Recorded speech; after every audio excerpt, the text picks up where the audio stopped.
Hey, Exhausted, it's toxic.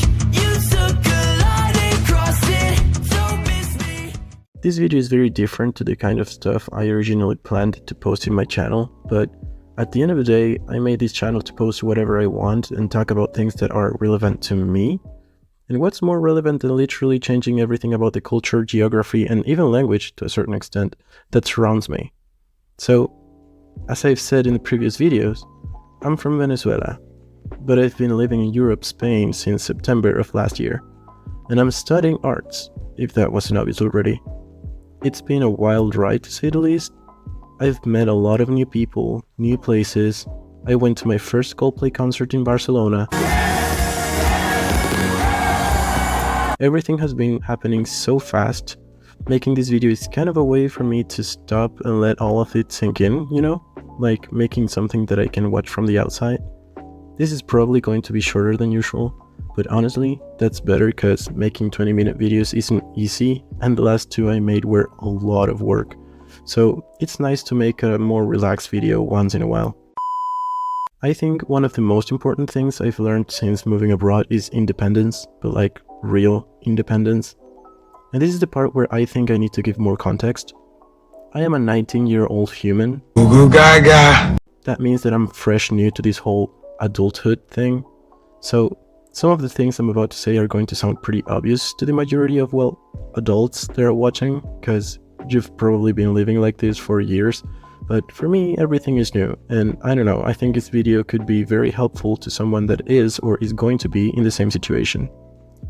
Going back to what I was saying about independence, literally I could do whatever I wanted whenever I wanted, but I have to be mature enough to know what's convenient and what isn't. And I won't lie, it's not really that big of a deal, but knowing that every single aspect of your life is now in your hands is kinda terrifying, but also kinda cool. So I don't know, I think it depends on who's asking and what. I can go buy supermarket sushi at midnight and nobody will say anything. But at the same time, I have to do chores, cook most of the time, clean my clothes, etc, etc. I also have my own place to be a slut, which is great, until you realize you are the one that's going to clean the sheets. That's the not so fun part. In order to deal with this newfound independence, I recommend making lists, or at least that's something that helped me a lot. Like, you can write down everything you need to do in the week and start by checking things out of the list. It doesn't have to have a strict order. That would never work with me. I just know what I have to do and I manage my time to get it done by the end of the week in whatever order I see fit. Why do I suggest doing this, you might be thinking? Well, this is going to sound pretty gross, but sometimes when you've never done it yourself, cleaning your own clothes, the sheets of your bed, or even cleaning the dust in your room might feel like things that you don't need to do that often. For example, let's imagine that you have a lot of clothes, so you can afford to go plenty of time without washing the dirty ones because you'll have fresh ones for a while. The thing is, clothes start to wear out faster if you don't clean them every now and then. Even if you have other clean things to wear, you should still make it a habit to clean your clothes regularly. And this also applies to a lot of other things, like cleaning the dust under your bed or cleaning your pillows. Careful with eating out. When you're managing your own money, it's pretty easy to get excited with the eating out habit. And there is nothing inherently wrong with eating out, but I 100% recommend cooking at home. It's not only healthier and a great skill to have, it's also considerably cheaper. So, going back to the list, you could make a budget with how much money you're going to be able to spend per month, then you can translate that to how many times you can eat out and give yourself a limit. That way it's easier to have control over how much you're spending. Because trust me, you're going to make new friends that will want to go out. You'll also have cravings that, since you're the one with the money, you'll be able to fulfill. It's very easy to overdo the whole eating out thing. And you don't even realize it until you already spent a lot of money in it. So yeah, definitely keep that in check. Keep your mind occupied. Since all your time is managed by you now, it's very common to burn ourselves out with university stuff, partying, and even getting late.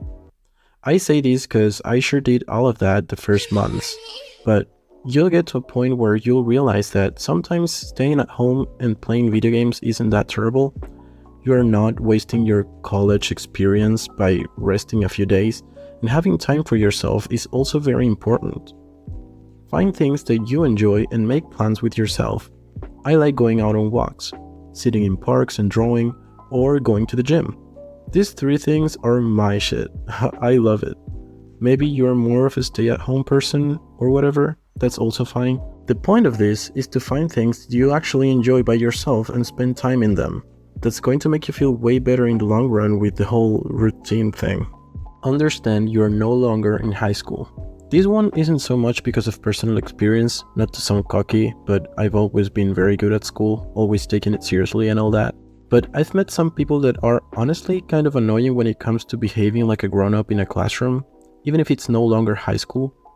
What I mean by this is, it's no longer cool to get to class without any materials to work. It's no longer cool to get bad grades. It's no longer cool to not make the assignments. That's pretty dumb behavior actually, even in high school. But you know, people are younger and they get a free pass to being mature. But once you pass the 18 mark, it's just straight up cringe. Don't be afraid to change your social group. You're going to meet a lot of people when you move abroad. And I'm not saying this because I'm an extrovert, I'm saying this because it's a fact. Literally every person that you talk to is a new one that you've never met before. A lot of them from different countries, cultures, and habits. Have your boundaries very clear since the start. Don't feel like you're obligated to stick to the first group of friends you make. If you no longer feel comfortable there, get out. There's too much people in the world to be pretending that we are having a good time when we aren't. For example, I'm not really into drugs, I don't judge others for doing it, it's just not my thing, and this group that I went out with once were being very insistent and annoying about me trying drugs with them. And I'm not talking about weed, I'm talking about hardcore stuff. That's something that's outside of my boundaries, so even if I knew I'd be the party pooper, I stood my ground and kindly declined. Then I distanced myself and found another group that has more of a similar definition of fun as me.